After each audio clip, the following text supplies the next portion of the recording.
Hello, hey everybody.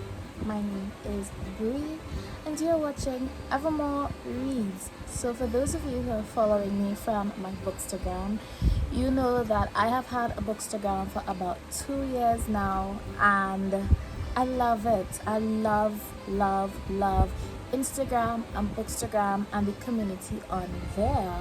However, I got into book content creation and being interested in it from YouTube, where you should be watching this video from BookTube.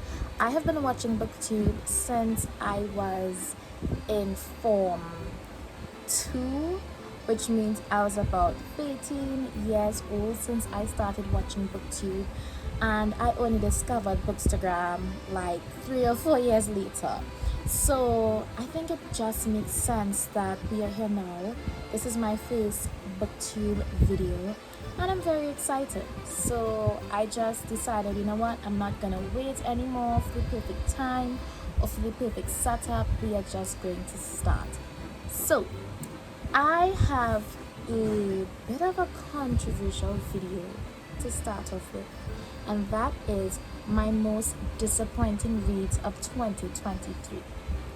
So we're only in August, which means we're only 8 months through the year, and August has just begun, as a matter of fact. So I have a lot more books to read. However, of the 34 books that I've read so far for 2023, I have a stack of about 8 books that it just left me wanting more. So when I say that a book is disappointing, that doesn't necessarily mean that it was bad, that I didn't enjoy it, that I hated it. It simply means that I wanted more. Okay, so I have 8 books from this list, things that I wanted more out of with these books. And I actually have them going from the ones I enjoyed the most to the ones that I enjoyed the least. So we are going to be progressively getting more upset and more angry and more outraged throughout this video. So without further ado, here are the books that I have been most disappointed about for 2023 so far. So the first book that we are going to be talking about is Saint by Adrian Young. So guys, I love Adrian Young. She's one of my favorite authors of all time.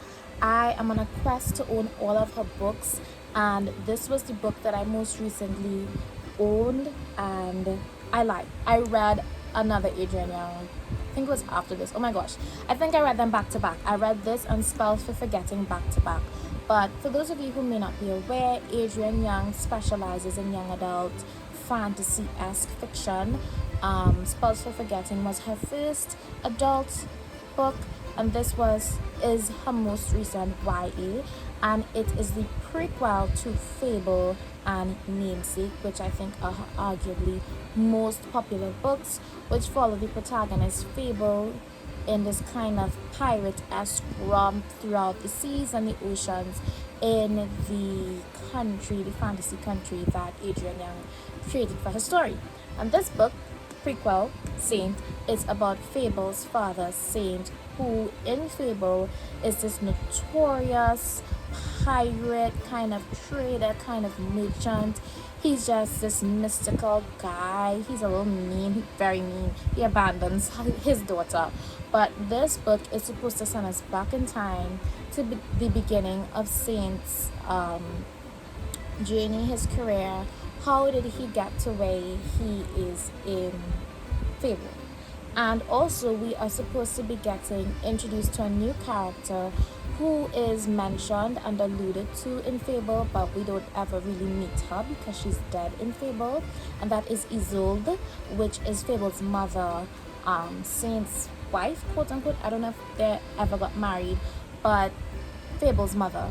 And so I read this book. Oh my gosh, there's a stain on the cover. Is that nail polish? There's nail polish on the cover. Oh my god. Anyway, sorry about that. So in this book, we are introduced to Isolde, and we get to know Saint a little better. And I liked this book a lot. If you've read Adrian Young, you know that her writing is always top notch, extremely atmospheric, extremely riveting and interesting. Her description of places, people, especially landscapes, is just chef's kiss. You can tell that she did and does in general a lot of research so that she can get her descriptions of like boats and sea conditions perfect. But, but, I was disappointed in this book because I don't remember anything about the story. And that is not me talking several months after I've read the book. Even while I was reading the book, I was like, oh, what just happened in that last chapter? What's going on? I struggled to remember just basic details of the plot. And when the book was finished, I was like, that was a good book, but it wasn't the best Adrian Young that I've ever read, and I was just a little bit disappointed. It wasn't that memorable. The other Adrian Young book that I would put this in the same category as is The Girl the Sea Gave Back. I wanted so much out of that book and it fell flat for me. But despite the fact that I was disappointed in this, I still liked it. I remember enjoying a lot of the angst, a lot of the hijinks. The stakes were being raised progressively, and so I did like that aspect of it. So I gave this probably a 3 stars out of 5. But I would have loved to. I would have really loved to give this 5 out of 5 stars. But I was just a little disappointed. So that's the first book, Saints by Adrian Young. Next up, we have a book by another favorite author of mine that just did not hit, it just did not land for me, and that is Mysteries of Thorn Manor by Margaret Rogerson. Guys, I loved the first book I ever read by Margaret Rogerson, which is the original book to this. This is a novella. Sorry, let me let's backtrack.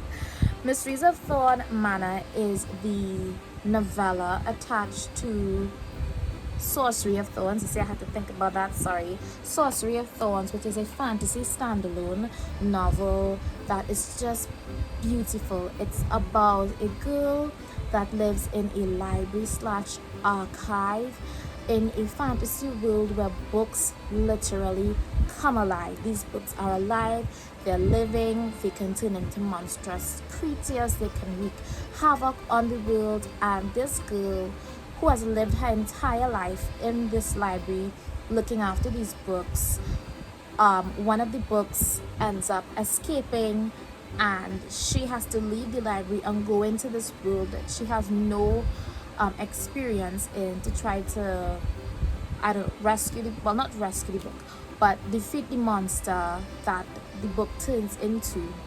And she is arrested for killing this monster because the monster killed her superior, and she's accused of killing the superior and releasing the monster. And like, that is just like a fraction of the story of Sorcery of Thorns. But if you are somebody who likes to read books about books and libraries, it's beautiful. Chef's kiss. And so when I saw that a novella was being released for Sorcery of Thorns, I was really happy because I really liked the characters there. Elizabeth and Nathaniel and Silas. I really enjoyed the world, and I would have been happy to just dip my toes back into the world. Not go fully back in because I treasure fantasy standalones. There aren't enough, but I just wanted to say hi to these characters again, especially because the two main characters of Sorcery of Thorns, Elizabeth and Nathaniel, do enter a romantic relationship at the end of the novel, but we don't really get to focus much on it. And I would have loved to see what that meant for them.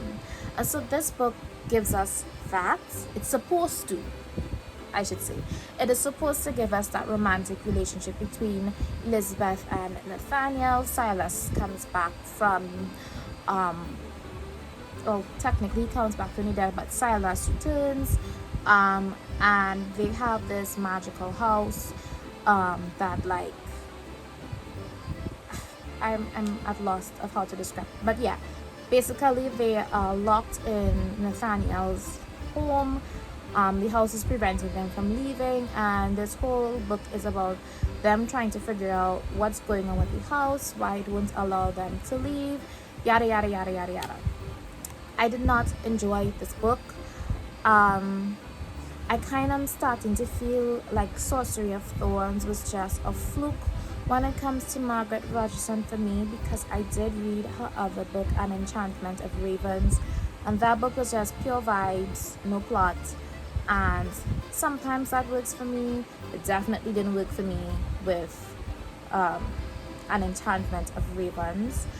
I think I didn't enjoy this book because I read it a year after, but not even a full year. It has not been a full year since I first read A Sorcery of Thorns. I just, so much was going on in this book, and I felt like I remembered the story of A Sorcery of Thorns good enough so that I wouldn't need to do a reread going back into this book. But I'm reading this book and I'm like, why am I not remembering things? Why is this book not making sense?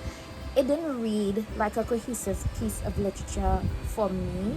Instead, it felt like Margaret Rogerson was just writing scenes. So it's almost as if she wrote different versions of an epilogue for Sorcery of Thorns and just threw those different versions into a book, edited them a little bit so they could be more cohesive, and then we have Mysteries of Thorn Manor. And it just didn't work for me. I was reading this book and I was thoroughly confused. I was like, what are we talking about? What is happening? I don't understand. And I'm sad because I love Sorcery of Thorns. This is a beautiful little book. It's just under 200 pages, so it was a very quick read. And yeah, this is just really disappointing for me. I would love to give this 3 stars, but this was totally forgettable and unmemorable for me, so I gave it 2.5 stars, unfortunately. I do want to reread Sorcery of Thorns and then read Mysteries of Thorn Manor immediately after to see if I enjoy this better then, but for now, this is just going to be a no for me, unfortunately. This is a book that I read fairly recently, like within the past 2 months, and I saw it floating all over Bookstagram, and I was really interested and excited to read it, but it wasn't high up on my to buy list because it just came out, and if you know, books take forever to reach Trinidad in the bookstores, unless you're like having somebody bring it in. And because it was a new book on my radar, I was like, I'm not gonna rush to have somebody bring this in for me.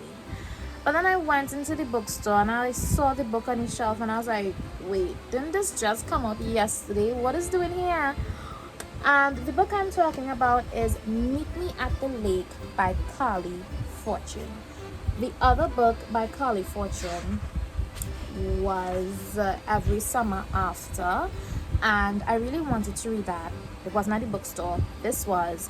I did some quick Googling and realized it didn't need to read one to read the other, and I was like, great, buying this, and I immediately read it. First of all, the synopsis was interesting enough, so let me read the synopsis for you guys. You and me in 1 year. Don't let me down. Fern Brookbanks has wasted far too much of her adult life thinking about Will Baxter. She spent just 24 hours in her early 20s with the aggravatingly attractive and idealistic artist. A chance encounter that spiraled into a day-long adventure in the city. The timing was wrong, but their connection was undeniable. They shared every secret, every dream, and made a pact to meet again in 1 year. Fern showed up, Will didn't. 10 years later, at 32, Fern doesn't look at all how she, Fern's life, doesn't look at all how she imagined it would. Instead of living in the city, Fern's back home running her mother's lakeside resort, something she vowed never to do. The place is in disarray. Her ex-boyfriend is the manager, and Fern doesn't know where to begin. She needs a plan, a lifeline. To her surprise, it comes in the form of Will, who arrives 9 years late, suitcase in tow, an offer to help on his lips. So basically, it's a second chance romance set in Canada, dual timelines. Now, I did not know that this was going to be a dual timeline story. And if I did a little more research beforehand, if I knew it was going to be dual timeline, I probably would not have picked up this book. I am not the biggest fan of dual timeline books. I have read two dual timeline books so far. One was The People We Meet on Vacation by Emily Henry, which was okay, but not my favorite. And the other one was The Invisible. I was thinking incredible. I'm like, is it incredible or is it invisible? The Invisible Life of Addie LaRue. And I did not like that. And both of those books, the reason that I didn't vibe with them was because of the dual timelines. The reason dual timelines don't really work with me, don't really work for me, is because I usually care a lot about one timeline and don't care at all about the other timeline. And so if the book is split 50-50, one half of it in present and the other half of it in past, then I'm going to hate at least half of the book, or I'm going to not care about at least half of the book, which sucks. And so Meet Me at the Lake was dual timeline, and I must say I did enjoy this more than The Invisible Life of Addie LaRue, but I do think it's on the same level of The People We Meet on Vacation. Very similar synopsis, second chance romance, we have friends, dual point of view, we have in the past where they first met and they had like a little romantic tension, and then we have in the future where they're meeting, there's a lot of tension because they didn't end on great terms, but all in all, in the end, they figure it out and they work it out. Now, besides the fact, like, again, I didn't have a problem with the dual timelines in this, but this book just wasn't that memorable to me. And then there are other things, other plot choices that the author made that just I didn't vibe with. And specifically, we have the fact that when these characters first meet, they are both in relationships, and or at least the main girl, what's her name, Thorn, is in a relationship, and she never cheats on her partner with, what's his name, Will, but she definitely has a lot of emotional attachment to Will in a very quick space of time. Like, they meet each other for one day, they spend one day together, and it was like soulmates. And again, she never physically cheats on him. Could it count as emotional cheating since they don't spend that much time together? I don't know. That's for you guys to decide. You will tell me if you consider that, but it made me uncomfortable. That's what I'm trying to say. The bottom line is that made me uncomfortable. You are in a relationship already, yet you are spending time with this guy intentionally. You are withholding from him the fact that you are in a relationship, because when they first met, if she had told him from the jump, I'm in a relationship, I guarantee you they would not have spent that entire day together, because he's a very respectful guy. Like, when he finds out that she's in a relationship, he backs off. I can't remember exactly if he was in a relationship as well, but even if he was, we don't really get his perspective, but he is the one that kind of cuts every interaction that they have short out of respect for his partner and her partner. But again, they make plans to meet again in a year, knowing very well that these feelings that they have for each other are not platonic. So it just made me feel uncomfortable. The premise upon which the relationship is built made me feel uncomfortable. So I didn't love this story as much as I thought I would. And so I give this a 3 stars. It's a good story. It's a fine book. No issues. But that whole pseudo cheating thing made me very uncomfortable. We were on our 4th book. The 4th book that I've read so far in 2023 that disappointed me was Gallant by V Schwab. So I'm not too surprised about this because when this book first came out, most of the reviews I was seeing were people saying that this book was disappointing. This book was a half-formed idea that the author had, and instead of writing it down and fleshing it out and workshopping it and talking to other people and getting suggestions and doing beta readings, it was almost like she wrote this book, had somebody do the illustrations, and she just published it without fleshing out the story further. And I actually think that is true. Okay, so before I get into all of that, what is Gallant? What is it about? Now, I'm not gonna read the entire synopsis for you guys, and I read this book a couple months ago, so I don't remember the exact ins and outs of the plot. But basically, we have a girl named Olivia. She is an orphan. All she has in her orphanage is a notebook / journal that belonged to her mother that has a little bit of writing and some illustrations in it. And Olivia is mute, by the way. She cannot speak. But I think she sees ghosts or something like that. And one day, somebody comes to retrieve her from the orphanage saying that her family has claimed her. Which is kind of crazy because she's been an orphanage and she's been an orphan her entire life. So like, who is this family? Where did they come from? Why are they only claiming her now? Regardless of all of this, she's terribly treated at the orphanage by her peers and her caretakers alike. And so she doesn't really think about it when she's whisked away by the so-called family. She's just happy to be claimed to go to a place that she can call home. So she arrives at this place that is supposed to be her home called Gallant. Gallant is your typical haunted manor, haunted mansion. And the whole premise of this is that she was not summoned to Gallant for a good reason. It's actually a bad person that summoned her to Gallant, somebody on the other side of the wall.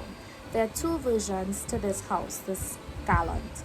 There is the one in the real world, and then there's the one in the shadow world, I guess.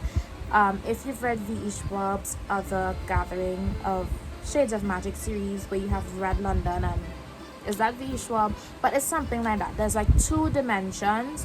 One is good, which is ours, and one is not so good, which is the other one. And the other side is trying to use Olivia to basically help them break free and take over and corrupt the goodwill through Gallant. That's a really interesting idea, right? Like, you hear that and you're like, that sounds interesting. I've heard of something like that before. I read something like that before, but that's fine. I don't mind reading this. It's young adult. I even think it's really appropriate for younger teenagers, like 13, 14 years old. And so, even though I knew the story had a good premise, I went into it with the thought of other reviews in my mind. And yeah, this book did not deliver. The idea was good, like throughout the entire book. This book, I don't want to lie, This book is just about 334 pages long. And as you're reading the book, there's this suspense, there's this anxiety, there is this anticipation, yes, adjectives, of something really interesting and exciting and explosive about to happen. And you're reading and you're reading and you're reading and you're reading and you're reading to the last page, and it never happens. The book ends and you're like, wait, what? That's it? Where's the rest of the book? It's like you're waiting for a pin to drop and it never drops. You are on the tips of your toes, but you don't know why. Like, I can't begin to explain how frustrating reading this book is. The writing is beautiful. There are so many questions that our main character Olivia has, so many questions she asks, so many things she wants to find out, and you as the reader, you have just as much questions, if not more. And to have these dozens of questions in your mind, to reach the end of the book and have none of them answered, is the most frustrating thing ever. And I knew this book was going to be frustrating. I still bought it and I still read it, and I'm still glad I own it because it's a very, very beautiful book. It has absolutely stunning illustrations in it. I like books that are formatted this way. We have writing on black paper. I like books that are formatted this way. It's not one straightforward word on paper book. We have illustrations, we have different formats, we have some letters. I like books that do that. So I think as a physical object, this book is beautiful, but as a story, this book is a huge letdown and a huge disappointment. But I still love V Schwab. I still love her books. What I think happened here is that because she's so popular and because she's such a cash cow basically for her publishers, regardless of what she writes, regardless of what she puts out, they know it's gonna make money. So they didn't really care about editing it. Probably she didn't care either. They just wanted to have it out in the world as quick as possible. This came out in the pandemic, so there's like, yeah, let's release something during the pandemic. It's gonna make a lot of money because nobody's going anywhere. People are just stuck at home reading. And so it felt like they rushed to put this out, which is why they didn't really try to make this a fuller, better story. And we get a 2.75 book, unfortunately. Gallant by V Schwab. Another disappointing read of 2020.